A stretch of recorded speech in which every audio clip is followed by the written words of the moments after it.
Olá a todos! Sejam bem-vindos a mais uma aula de ciências. Eu sou a professora Isabela Gonçalves, sou uma professora negra, uso óculos, tenho cabelos cacheados e hoje eu estou com um vestido longo estampado. Para a gente começar a aula de hoje, eu trago uma imagem questionadora para vocês. Olhem aí.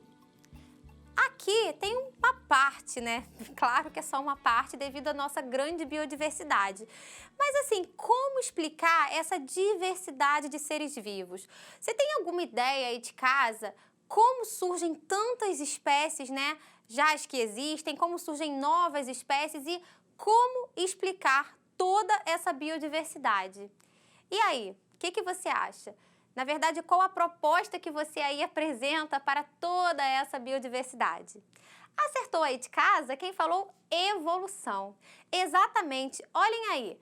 A evolução, na verdade, é o processo de mudanças de características hereditárias de uma população, de uma geração para outra, e, na verdade, esse processo foi iniciado há 3,5 bilhões de anos e continua até os dias atuais. Isso mesmo, a evolução vai ser esse processo que garante essa biodiversidade.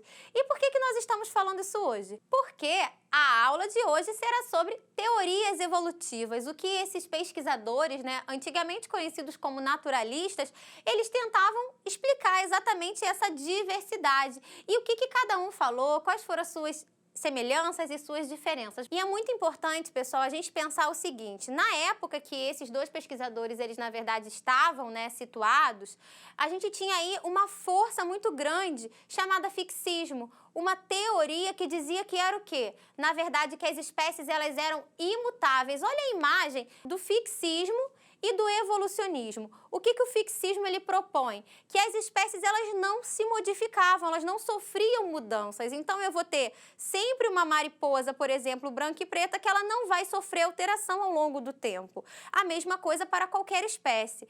Já o evolucionismo, do qual nós estamos aqui apresentando tanto as teorias de Lamarck e de Darwin, ele vai propor uma mudança. Então, na verdade, vai existir uma variação de uma espécie inicial que ela vai sofrendo mudanças ao longo do tempo. E esse foi, na verdade, o marco principal para que essas teorias evolutivas surgissem, né? Essa mudança de pensamento. Então, tanto Lamarck quanto Darwin, eles acreditavam em uma mudança. Eles acreditavam que as espécies elas não eram imutáveis. Elas sofriam, sim, modificações ao longo do tempo. Eles ainda não tinham conhecimento de genética, por exemplo. Então, eles não tinham essa compreensão que essas mudanças aconteciam e iam sendo passadas de forma hereditária, mas eles tinham esse pensamento de mudança diferente do fixismo. E foi essa estratégia, né, e foi esse pensamento crítico sobre isso que fez, então, as teorias evolutivas surgirem. O Lamarck, na verdade, ele vai propor o quê? Algo que a gente vai chamar de transmissão dos caracteres adquiridos com a lei do uso e desuso. O que significa isso? Eu vou ter a lei do uso e desuso a partir do momento que eu tenho uma estrutura, que eu tenha utilizado ela em grande quantidade, essa estrutura ela vai sofrer uma mudança naquele indivíduo e ele falava, por exemplo, que essa mudança ela seria passada. Então, esse caractere adquirido seria o quê? Transmitido aos descendentes. Professora, exemplo. Eu vou trazer um exemplo muito claro para vocês. Vamos imaginar um nadador. Você tem aí uma pessoa que fica nadando, consequentemente, com seu treino regular. Essa pessoa que nada, consequentemente, ela vai ter o quê? Uma musculatura dos ombros muito mais desenvolvida do que uma pessoa que não nada, por exemplo. E o que o Lamarck ele dizia? Que de tanto ele usar essa estrutura, né, dos ombros, esse desenvolvimento dos músculos, passariam para os seus descendentes. Então, o filho, por exemplo, de um nadador já nasceria, por exemplo, com uma musculatura mais desenvolvida do ombro. A mesma coisa o desuso. Você, na verdade, teria uma atrofia, ou seja, você, na verdade, deixou de usar um determinado membro e você vai passar aquela característica atrofiada aos seus descendentes. Por exemplo, uma pessoa que tenha uma imobilidade.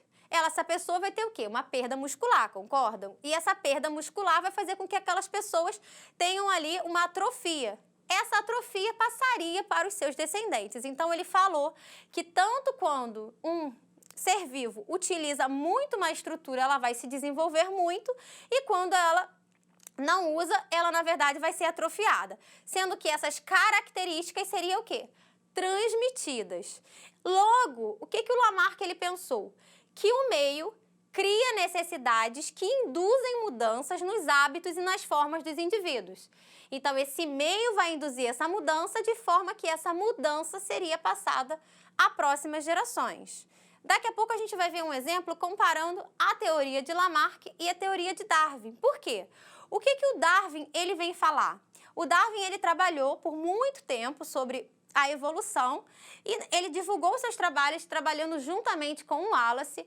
E após assim uma série de investigação, né, especialmente com uma viagem que ele fez, né, ao redor do mundo, ele trabalhou especificamente em uma ilha conhecida como Ilha Galápagos. E dentro desse arquipélago, ele, pesquisou sobre pássaros, sobre a alimentação dos pássaros, e ele observou o seguinte, que tinham pássaros com diferentes formas de bico. E essas formas de bico davam a esses pássaros diferentes alimentos. E quando acontecia alguma situação em uma das ilhas que esse alimento, na verdade, era escasso, o que acontecia? Um animal que tivesse um bico mais adaptado do que o outro a determinado alimento, ele tinha maior sucesso. Por quê, professora? Vamos imaginar que eu tenho bicos longos, bicos curtos e bicos pontiagudos. Se, por exemplo, uma determinada planta, uma determinada espécie de frutos entra em escassez, um determinado grupo de tentilhões, que são os tentilhões, né, de Galápagos, como esse pássaro ficou conhecido, essa população com os bicos mais curtos será o quê? Eliminada. Mas por que eliminada? Porque ela vai ter uma dificuldade de conseguir o seu alimento e, consequentemente, o que vai acontecer? Ela não vai conseguir chegar à sua idade reprodutiva e deixar o seu descendente. Então, o que o Darwin chamou isso? De teoria da seleção natural. Eu tenho aí um meio que vai exercer uma seleção que favorece indivíduos portadores de características vantajosas. Então, a diferença, né, básica de Lamarck e de Darwin, que o Darwin ele vai propor o quê? Que, na verdade, ali naquele ambiente existiam indivíduos já diferentes. Não existia essa questão de usar mais uma estrutura do que outra. E o que acontece? Se eu tenho uma diversidade de espécies ali, o meio vai exercer uma pressão e a espécie mais adaptada àquela pressão ambiental vai ter mais chances de chegar à sua idade reprodutiva e, consequentemente, deixar seus descendentes. Olhem um exemplo que eu trouxe. Aqui a seleção natural, ela vai ser muito clara. Por quê? Eu tenho uma determinada espécie de pássaros que se alimenta basicamente de besouros verdes. Ele tem o quê? Uma maior acuidade visual para os besouros verdes. Contrapartida, os besouros beges, eles estão o quê? Mais camuflados, digamos assim, no ambiente. Eles são menos predados. Na próxima geração, vocês conseguem ver já o quê? Uma população de besouros verdes, o quê? Reduzida. E, consequentemente, em sucessivas gerações, eu vou ter o maior número de espécies de besouros beges. Por quê? Nesta situação aí, quem está mais adaptado é o besouro bege, porque ele se camufla no ambiente, consegue chegar à sua idade reprodutiva e, consequentemente, aumenta a sua população. Então, nessa situação, o meio está exercendo essa pressão e selecionando uma das espécies, que no caso é a espécie de besouro bege. Agora, eu trago um outro exemplo. A evolução dos flamingos segundo Lamarck e Darwin. Eu gosto de trazer o exemplo dos flamingos justamente pelo fato de Lamarck ter estudado esse grupo que ele chamou de pernaltas. A gente costuma ver nos livros didáticos muitas teorias de Lamarck e Darwin sendo comparadas com os pescoços de girafas, mas eu trago esse exemplo que foi basicamente estudado por ele. Se a gente parar para pensar aqui no tamanho das pernas, né, das patas aqui dos flamingos, a gente tem aqui flamingos com pernas curtas. E o que acontecia? Essas pernas, né, elas na verdade dificultavam, por quê? Muitos flamingos acabavam encostando as suas penas nas águas, então dificultava assim a sua locomoção. E o que o Lamarck ele vai dizer com a lei do uso e desuso? De tanto você utilizar essas pernas, né, de forma a buscar o alimento, elas foram o quê? Ganhando aí um tamanho maior até chegar num tamanho confortável, de maneira que as penas não encostassem nas suas águas. Então, de tanto ele utilizar esse membro ele foi o quê? Se desenvolvendo. Lembrando que o Lamarck também defendia a transmissão desses caracteres e que esse caractere dessas pernas longas passariam aos seus descendentes. Já o Darwin, ele vai dizer o quê? Que dentro do ambiente, inicialmente, só tinham flamingos de pernas o quê? Curtas. E em um determinado momento, apareceram flamingos de pernas curtas, como sempre existiu, mas apareceu uma mudança e uma variação de flamingos de pernas longas. Então, de acordo com a teoria de Darwin da seleção natural, esses flamingos de pernas longas, eles iam ser o quê? Selecionados positivamente, porque eles tinham uma característica vantajosa em relação ao flamingo de perna curta. E, consequentemente, eles foram passados, né, chegaram à sua idade adulta e conseguiram deixar seus descendentes, enquanto que os flamingos de perna curtas e medianas acabaram o quê? Sendo eliminados, ou seja, eles não conseguiram deixar os seus descendentes. Atualmente, pessoal, a teoria aceita hoje é a teoria do Darwin, é o darwinismo, mas a gente também não pode pensar que, na verdade, um é mais certo, o outro é errado. A gente tem que pensar que cada um tinha limitações naquela época, não tinha conhecimento de genética avançados, então eles trabalhavam com as evidências que, na verdade, a época era, na verdade, favorecida. E aí, o que acontece? A gente tem aí semelhanças entre os dois pensadores, digamos assim, entre os dois evolucionistas, né? Tanto Lamarck quanto Darwin têm, sim, suas diferenças. E, atualmente, a teoria aceita é a teoria do Darwin, né? O darwinismo, como a gente conhece. E aí eu penso o seguinte, o que trouxe, né, de conhecimento, quais são os conhecimentos que foram compilados junto com as teorias, né, do Darwin, né, já que a teoria aceita, que, na verdade, facilitaram e reforçaram, né, essa teoria ser aceita mundialmente. A primeira questão é a variabilidade genética. Essa variação que o Darwin ele dizia que já existia, ele não sabia muito bem explicar. E hoje a gente sabe, né, com os avanços da genética, que a variabilidade genética é a explicação. Olha aí esse slide. A gente tem aí, né, alguns processos que geram a variação genética.